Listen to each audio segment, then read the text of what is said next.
This is the fourth of the timeline of the Bible videos. این چهارمین بخش از ویدئوها درباره محور زمانی کتاب مقدسه. And this covers the timeline of the New Testament. و توی این بخش در مورد زمان مربوط به عهد جدید صحبت خواهیم کرد. A period of about 100 years. یک زمان حدوداً 100 ساله. And as in previous videos, we have the large timeline underneath. و همون مثل ویدئوهای قبلی میبینیم که پایین صفحه کادر بزرگتر باز میشه. And we'll see this 100 years in more detail. که توی این کادر بزرگتر این 100 سال رو با جزئیات بیشتر خواهیم دید. We'll see the major events. وقایع عمده و اصلی این قسمت رو میبینیم با هم. And the books which are covered. و کتاب‌های اصلی که در مورد این وقایع میگن رو اینجا میبینیم. And this section is all about Jesus and the preaching of the gospel. و این بخش در کل در مورد عیسی و کار بشارتی شاگردها در مورد انجیل هستش. Everything in the Old Testament had been pointing forward to Jesus. هر چیزی که در عهد عتیق بود همشون به آینده و عیسی مسیح اشاره داشت. The promises to Abraham were about Jesus. وعده هایی که به ابراهیم داده شده بود درباره عیسی بود. The promises to David were about Jesus. وعده ها به داوود هم درباره عیسی بود. Everyone was expecting this person to come and save them. هر کسی انتظار این رو داشت و منتظر این بود که یک شخصی بیاد و اونها رو نجات بده. But the problem was that Israel were not going to accept Jesus. ولی مشکل اینجا بود که بنی اسرائیل نمیخواستن عیسی رو قبول کنن. They were expecting their Messiah to come. انتظار اومدن مسیح رو داشتند. As we saw at the end of the last video, they were controlled by Rome. همونطور که توی ویدئوی آخر در موردش خوندیم اینها توسط رومی ها تحت کنترل اونها در اومدن. They knew from the promises that a king would come. از وعده هایی که داده شده بود بنی اسرائیل میدونستن یک پادشاهی قراره بیاد. They thought this king would defeat their enemy, Rome. و اونها فکر میکردن که این پادشاه قراره بیاد و روم رو شکست بده. They had no idea he was actually coming to defeat sin. ولی هیچ ایده از در مورد این موضوع نداشتن که این پادشاه قراره بیاد و گناه رو شکست بده. So first of all, of course, Jesus is born. پس با تولد عیسی مسیح این محور شروع میشه. A miraculous birth as he was God's son. این تولد یک تولد معجزه‌آسا بود و او به عنوان فرزند خدا بود. And then 30 years later he is baptized. و 30 سال بعد عیسی مسیح تعمید میگیره. And he begins his ministry. و مأموریت بشارتش رو شروع میکنه. And he goes around Israel preaching about the new kingdom that's coming. عیسی مسیح میره در کل اورشلیم و درباره خدا و پادشاهی بشارت میده. But in the end, Israel rejected him. ولی در نهایت بنی اسرائیل عیسی رو رد میکنن. Jesus was just like God in character. عیسی از نظر شخصیت دقیقاً مثل خدا بود. The people of Israel had gone very bad. ولی مردمان بنی اسرائیل خیلی به بدی کشیده شده بودند. Israel was a place with corruption. اسرائیل یک منطقه‌ای بود که فساد و ظلم درش وجود داشت. They were full of people who would keep all of God's commands. مردم‌های زیادی توی این سرزمین وجود داشتن که تمامی احکام خدا رو انجام میدادن. But didn't really love God in their hearts. ولی قلباً محبت خدا رو درک نکرده بودن و خدا رو محبت نمی‌کردن. So they would obey the food laws and all the sacrifices and things like that. پس تمامی قوانین کوچیک مثل قوانین مربوط به قربانی‌ها یا قوانین غذاهای مختلف رو رعایت می‌کردن. They weren't kind or faithful. ولی مهربون و یا ایماندار نبودن. They were very arrogant. خیلی متکبر بودن. They thought that they were chosen by God and God didn't want anything to do with anyone else. خیلی مغرور شده بودن و فکر می‌کردن خودشون بودن که تنها به وسیله خدا انتخاب شدن و بقیه‌ها نمیتونن جزئی از اونها باشن. So when Jesus came along, they hated him. بنابراین وقتی عیسی مسیح اومد اونها از عیسی متنفر شده بودن. Because he told them he knew they didn't really love God. چون عیسی به اونها گفته بود که میدونست اونها حقیقتاً به خدا علاقه‌ای ندارن و دوستش ندارن. And he talked about the gospel going to other places, not just Israel. و میرفت عیسی مسیح و درباره کلام انجیل به باقی آدم‌ها میگفت نه فقط به اسرائیلی‌ها. So in the end they killed him. و در انتها عیسی رو میکشن. they handed him over to the Romans to be crucified. یهودی‌ها عیسی رو به دست رومی‌ها میدن تا عیسی رو به صلیب بکشن. But this was always the plan. ولی خب این نقشه همیشگی بود. Jesus died for our sins. عیسی مسیح برای گناهان ما مرد. He rose from the dead the third day. در روز سوم از مرگ رستاخیز پیدا کرد. And finally he ascended to heaven. و در نهایت به آسمان صعود کرد. The story of Jesus is covered by the 4 Gospels. داستان مربوط به عیسی مسیح در هر 4 انجیل نقل شده. Matthew and Luke cover more time than the other 2.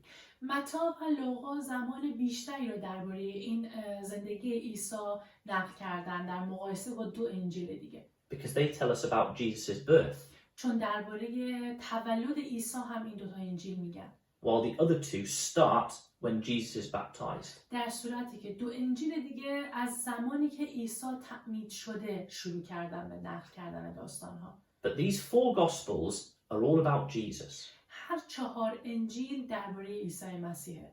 And there are 4 because they focus on different aspects of Jesus. و 4 انجیل وجود داره چون هر انجیل داره در مورد جنبه‌ها و منظرهای متفاوتی از عیسی مسیح صحبت میکنه. Matthew focuses on him as the king. متی درباره عیسی مسیح به عنوان پادشاه صحبت کرده. Mark focuses on him as the Son of God who becomes a servant. مرقس تمرکزش رو گذاشته بر عیسی به عنوان خادم خدا، کسی که میاد و به دیگران خدمت میکنه و قربانی میشه. Luke focuses on him as a human. لوقا در مورد انسان بودن عیسی مسیح تمرکز داره. And John focuses on the fact that he is just like God because he is his son. و انجیل یوحنا تمرکزش بر این هستش که عیسی مسیح چون پسر خدا بود دقیقاً مثل خدا بود. And all of these 4 show us a complete picture of Jesus. و این 4 انجیل با هم یک تصویر کلی در مورد عیسی رو به ما نشون میده. So Jesus goes to heaven. بنابراین عیسی به آسمان ها یعنی جایی که خدا زندگی میکنه رفت. And he tells his disciples that they would receive the Holy Spirit. و به شاگردها هم گفت که اونها عطایای روح القدس رو دریافت خواهند کرد. And when they did, they should start the preaching, starting in Jerusalem until it goes through the whole world. و وقتی که شاگردها روح القدس خدا رو دریافت کردن، باید برن از اورشلیم شروع کنن به بشارت دادن و بعد کلام رو توی کل دنیا پخش کنن. And so on the day of Pentecost, they receive these Holy Spirit gifts. بنابراین شاگردان در روز پنتیکاست روح القدس و عطایای روح القدس رو دریافت کردند. And the gospel is first preached in Jerusalem. و انجیل در ابتدا به اورشلیم و یهودی‌ها بشارت داده شد. And then starts to spread from Jerusalem out and out. و بعد از اورشلیم این پیام خارج شد و به جاهای دیگه بشارت داده شد و کل دنیا رو گرفت. At first, in Israel, it is met with a lot of resistance. در ابتدا وقتی که در اسرائیل در مورد کلام صحبت کردن مقاومت‌های زیادی نسبت به کلام شد. A very loyal Jew called Saul persecuted the church. یک یهودی که خیلی وفادار بود به آیین یهودیت که اسمش هم سولوس بود، مردم‌های ایمانداران عیسی مسیح رو در ابتدا شکنجه می‌کرد. Because he thought they were lying about Jesus. چون فکر می‌کرد که اونها در مورد عیسی دروغ میگن. And he thought Jesus was a false prophet. و فکر می‌کرد عیسی مسیح یک نبی دروغینه. But finally, Jesus appears to Paul. ولی در نهایت عیسی خودش رو به پولس یا سولوس ظاهر می‌کنه. And Jesus says, I've chosen you to be the person to take my name to the whole world. و عیسی به پولس میگه من تو رو انتخاب کردم تا شاهدی بر من باشی و نام من رو به کل جهانیان برسونی. To all the people who aren't Jews. تمامی آدم‌هایی که یهودی نیستن تو باید کلام رو به اونها بگی. And so Paul is baptized. بنابراین پولس در نهایت تعمید میشه. Then we read of the first non-Jew that is baptized. و بعد درباره اولین غیر یهودی که تعمید میشه میخونیم. This man was called Cornelius. که شخصی بود به نام کورنلیوس. And this shows the gospel was not just for Israel, but is for everyone. که این حقیقت به ما نشون میده کلام انجیل و پیام اون فقط برای یهودی ها و اسرائیل نیست بلکه برای غیر یهودی ها هم هستش. And the gospel starts to spread further. و انجیل گسترش پیدا کرد و به جاهای بیشتر کشیده شد. Paul takes the gospel in a number of new places through the world. پولس رسول انجیل رو به جاهای جدیدی توی دور دنیا برد و به اونها هم بشارت داد. This is known as Paul's first preaching journey. که معروف هستش به مأموریت بشارتی اول پولس رسول. And he establishes lots of new churches. و پولس توی این مأموریت اولش کلیساهای مختلف جدیدی رو پایه‌گذاری کرد. And then returns back to his home. و بعد از اینکه این کارها رو انجام داد به خونه خودش برمیگرده. But then he has to go to Jerusalem. و بعد مجبوره که بره دوباره به اورشلیم. Because a big problem had arisen. چون مشکل بزرگی اونجا به وجود اومده بود. Lots of non-Jews were baptized. بسیاری از غیر یهودی ها در اون زمان تعمید گرفته بودن.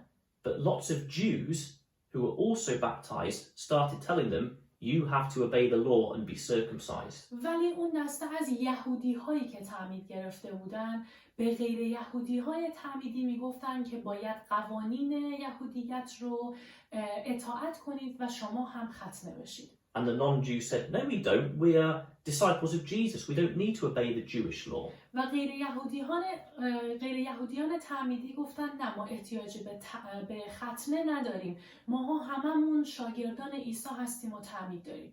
And this caused very big arguments. که همین باعث شد که یک مشکل و درگیری بین یهودی های تعمیدی و غیر یهودیان تعمید شده به وجود بیاد. So they had a big conference in Jerusalem to sort it out. پس یک جلسه بزرگی رو توی اورشلیم تشکیل دادن که این مشکل رو به حلش کنن. And it was decided that non-Jews did not need to obey the Jewish law. و تصمیم گرفتن که غیر یهودی ها احتیاجی ندارن که قوانین یهود رو انجام بدن. They were baptized and they were saved by their faith. اونها این غیر یهودیان تعمید شده بودن و به واسطه ایمانشون نجات پیدا کرده بودن. And so Paul starts off on his second preaching journey. و بعد از این پولس مأموریت بشارتی دومش رو شروع میکنه. He takes this message out. پیام انجیل رو گسترش میده و جاهای دیگه میبره. He goes and visits the places that he went to on his first journey. اول از همه میره و به جاهایی که تو مأموریت اول رفته بود دوباره سر میزنه و بهشون دوباره اونها رو میبینه. But he goes further and spreads the gospel through more countries. و علاوه بر این به جاهای جدیدتری هم میره و پیام انجیل رو به جاهای دیگه هم گسترش میده. This second journey lasts about 2 or 3 years. که این مأموریت بشارتی دوم حدوداً 2 تا 3 سال طول میکشه. And Paul again goes home. و بعد از به پایان رسیدن مأموریت پولس دوباره به خونه برمیگرده. And after a short rest he goes out again. و بعد از یک استراحت کوتاه دوباره به مأموریت بشارتی میره. On his third preaching journey. که این مأموریت بشارتی سوم پولس بود. And again takes the gospel to other new places. و باز هم تو مأموریت سومش انجیل رو به جاهای جدیدتری انتقال میده. And finally, at the end of this journey, he returns to Jerusalem. و در انتهای مأموریت سومش هم باز به اورشلیم برمیگرده. But there he gets into trouble. ولی اونجا تو اورشلیم با مشکل روبرو میشه. Lots of Jews hated him. یهودی‌های زیادی از پولس متنفر بودن. So he's arrested. بنابراین دستگیرش کردن. And they nearly kill him. و نزدیک بود بکشنش. But the Roman authorities are able to save him. ولی حاکم روم تونست اون رو نجات بده. They put him in prison. اون رو به زندان انداختن. But Paul, because he was a Roman citizen, could ask to have his case heard by the emperor. ولی چون پولس یک شهروند رومی بود میتونست درخواست کنه که این مشکل رو امپراتوری روم بررسی کنه. So Paul travels to Rome. بنابراین پولس به روم سفر میکنه. And here he can declare Christianity and his case to the emperor. و اینجا میتونست پیش امپراتوری روم درباره داستان مسیحی بودنش صحبت کنه و کیس مسیحی بودنش رو به اون اعلام کنه. To the most powerful man in the whole world. این امپراتور قدرتمندترین انسان در کل دنیا بود. And that's where the book of Acts ends. و در اینجا بود که کتاب اعمال رسولان به پایان میرسه. The book of Acts covers everything from Jesus' ascension to heaven to Paul being in prison in Rome. پس کتاب اعمال رسولان تمامی وقایعی که بعد از صعود عیسی به آسمان ها هست تا زمانی که پولس رسول دستگیر میشه و به روم فرستاده میشه رو پوشش میده. We never hear about Paul appearing in front of the emperor. هیچ وقت در مورد پولس و در اینکه در محضر امپراتوری روم چی گفت نمیخونیم. The book just ends with him in prison in Rome. کتاب فقط با آخرین واقعی که در موردش صحبت میکنه زمانی بوده که پولس در روم بوده و در زندان. It is not a prison like we would think of today. این زندانی که میگیم مثل زندانهای امروزی نیست. He was merely confined to his house. پولس میتونست توی خونه خودش زندگی کنه. And people could still visit him. و مردم هم میتونستن برن و پولس رو ببینن. But that's where the book ends. ولی اینجا جاییه که کتاب اعمال تموم میشه. The reason is the book has achieved its purpose. دلیلش اینه که این کتاب به اون هدفش رسیده بود. The book of Acts is about Jesus' apostles taking the gospel, starting in Jerusalem, to the rest of the world. کتاب اعمال رسولان هدفش این بود که درباره بعد از وقایع بعد از عیسی مسیح اینکه شاگردها کلام رو از اورشلیم شروع میکنن و به کل دنیا بشارت میدن بوده. And it has shown this by the fact that Paul is about to preach the gospel to the king of the whole world. و به ما neshun میده که پولس این کار بشارتی رو شروع کرده بود و بشارت خودش رو درباره ایمانش به مسیحیت به بزرگترین پادشاه این دنیا یعنی پادشاه روم هم ارائه میداد. And he's in the capital city of Rome. و پولس توی پایتخت بود، توی بزرگترین شهر که روم بود قرار گرفته بود. And he is preaching the gospel. و بشارت میداد درباره انجیل توی اون شهر. So it is showing what Jesus had said should happen has happened. پس به ما این کتاب نشون میده که اون چیزی که عیسی گفته بود باید اتفاق بیفته توی این کتاب اتفاق افتاد. And that's largely where the history ends. و تقریبا همینجا بود که دیگه از نظر تاریخی وقایع به پایان میرسه. But again, there are so many other books of the New Testament we haven't looked at. ولی باز هم اگر نگاه کنید توی فهرست مطالب می‌بینید کتاب‌های زیادی وجود داره که در موردش صحبت نکردیم. And we might say, well, where are these books? Where do they happen? ممکن از خودمون بپرسیم که این کتاب‌ها کجای این بازی 1000 ساله هستن؟ کی اتفاق افتادن و کی نوشته شدن؟ And like in the last video, the answer is everywhere. و دقیقاً مثل ویدئوهای قبلی این کتاب‌ها هم تو جاهای مختلف و زمان‌های متفاوت نوشته شدن. Because the rest of the New Testament is the letters. چون باقی عهد جدید، باقی کتاب‌ها نامه‌هایی هستن که نوشته شده. Letters written to early Christians. نامه‌هایی که به کلیساهای اولیه نوشته شده بود. The first of these is the book of James. دو تا کتاب اول در مورد نامه‌هایی هستش که یعقوب نوشته. It's not the first one to appear after Acts, but it's the earliest one written. اول نامه یعقوب اولین کتابی نیست که بعد از اعمال رسولان تو فهرست نوشته شده باشه، ولی از نظر زمانی نزدیکترین کتاب به زمان اعمال رسولانه. And it is written to mainly Jewish Christians. و این کتاب به مسیحیان یهودی خطاب به اونها نوشته شده. And then we have a lot of others like Corinthians or Galatians. و بعد نامه‌های بیشتری به چشم می‌خوره مثل نامه‌های قرنتیان و غلاطیان. And these letters cover lots of topics. و این نامه‌ها درباره عناوین زیادی صحبت کرده درش. Full of instructions to churches. پر هستش از دستورالعمل‌هایی برای اعضای کلیسا. Further teaching from the apostles about their faith. یا در مورد تعالیم اضافه‌تر از طرف رسولان برای شاگردان و ایمانداران و کمک به ایمانشون نوشته شده. Criticism to the churches when they've done things wrong. انتقاد کردن از اعضای کلیسا وقتی که کار اشتباهی رو اعضا انجام میدادن. And all of these books you can see in the big blue box. و تمامی این کتاب‌هایی که در موردش حرف می‌زدیم که توی این قسمت آبی رنگ درش نوشته شده، They are all written by the apostle Paul. تمامی این کتاب‌ها توسط پولس رسول نوشته شد. And they are written at times during the time of the Acts of the Apostles. و تمامی این کتاب‌ها در زمان اعمال رسولان، همون موقعی که کتاب اعمال رسولان صحبت میشه، در اون بره از زمان نوشته شده.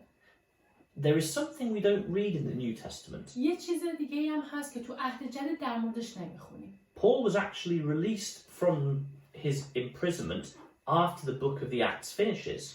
در حقیقت بعد از اینکه کتاب اعمال رسولان تموم میشه، پولس رسول از اون زندان و حبس خانگی آزاد میشه. And we know he went traveling and preaching again. و میدونیم که بعد از آزادیش باز هم سفر میکنه و بشارت میده. During this time he wrote the books of Timothy and Titus. که دقیقاً در همین زمان بود که کتاب‌های تیموتائوس و نامه‌های تیموتائوس و تیتوس رو نوشت. Writing to two of his friends. که به 2 تا از دوستاش این نامه‌ها رو نوشته. And in these books he is saying, my time is over, you must carry on. و توی این نامه‌ها می‌نویسه که زمان من به پایان رسیده. الان زمان این رسیده که شما کار رو ادامه بدید. And set up the churches to succeed. و پادشاهی رو اون کلیساها رو برقرار میکنه تا به پیروزی برسن، تا بتونن موفق بشن. Around this time Peter writes 2 letters.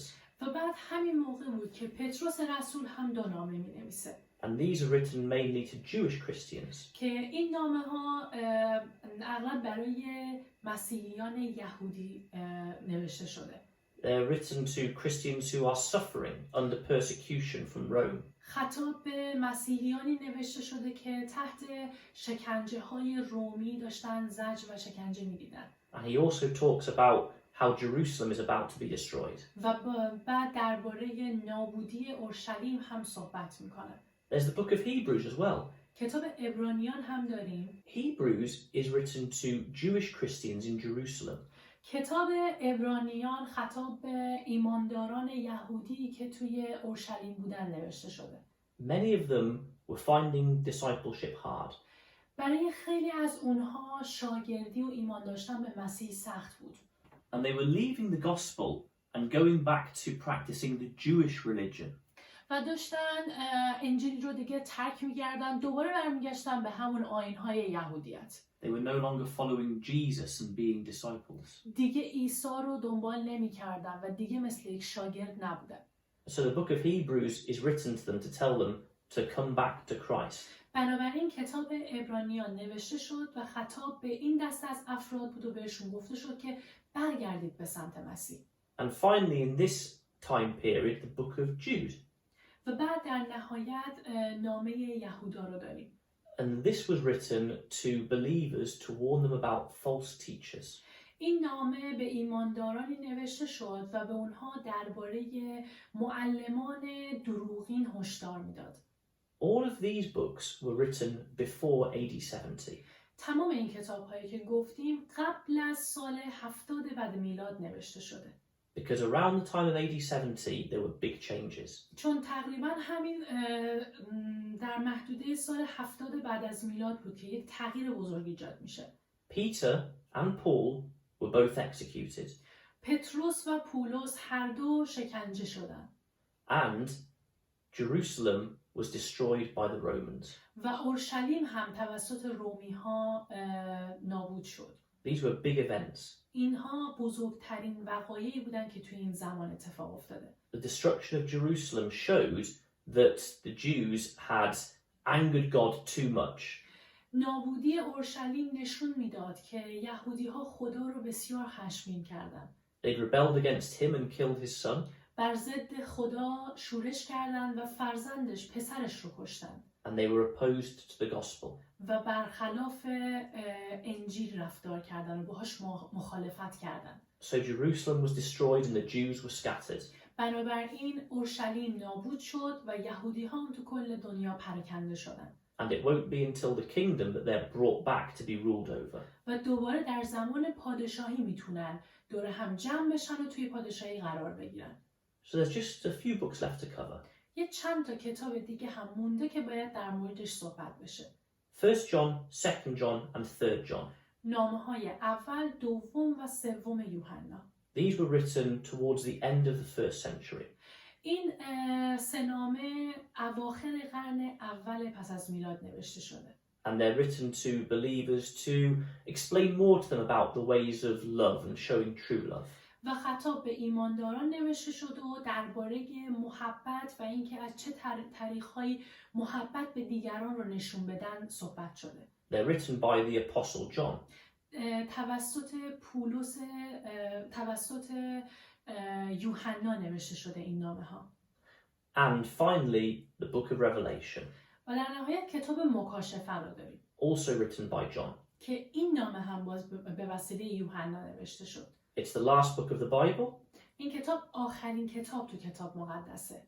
and it prophesies about events from that point up until Jesus coming back. و کتاب مکاشفه درباره وقایعی که از اون زمان تا زمان بازگشت عیسی مسیح هستش صحبت میکنه. And it ends with a picture of the kingdom under Jesus. و در انتها هم با یک تصویری از پادشاهی و عیسی در پادشاهی تموم میکنه این کتاب رو. And God's purpose with the earth complete. و اینکه هدف خدا در مورد این زمین به کمال میرسه.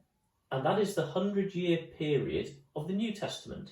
و این بازه 100 ساله عهد جدید هستش. And that is the end of the fourth part of the timeline of the Bible. و انتهای بخش 4 محور زمانی کتاب مقدس هم هستش. And we're left waiting. و هنوز منتظر هستیم. We're left waiting, knowing that at some point Jesus will come back. منتظریم و میدونیم که یک روزی عیسی مسیح قراره برگرده. And all of these promises from the Old and New Testament will be fulfilled. و تمامی وعده هایی که از عهد عتیق گفته شد و همچنین توی عهد جدید وعده و پیشگویی شده قراره بالاخره محقق بشن همشون.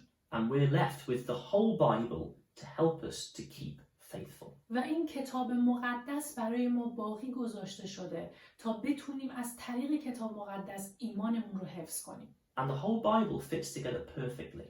و کل کتاب مقدس کاملا در مورد یک موضوع صحبت میکنن و با هم هماهنگ هستن. It starts good.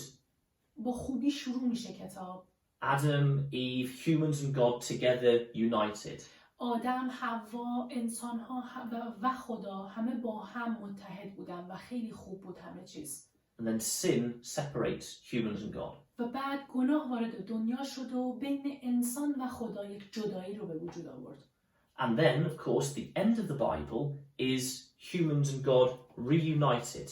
و بعد به انتهای کتاب که میرسیم میبینیم انسان و خدا دوباره با هم متحد میشن. Reunited by Jesus' work. از طریق عیسی و کاری که عیسی کرده انسان و خدا به هم متحد میشن. So you might ask the question then, why do we need to hear about all this history in the Old Testament? ممکنه این سوال براتون پیش بیاد که چرا باید تمامی این وقایعی که توی تاریخ اومده و تو عهد عتیق نوشته شده رو باید بخونم. We can understand the Gospels. میتونم انجیل رو بخونم و درکش کنم. They tell us about Jesus.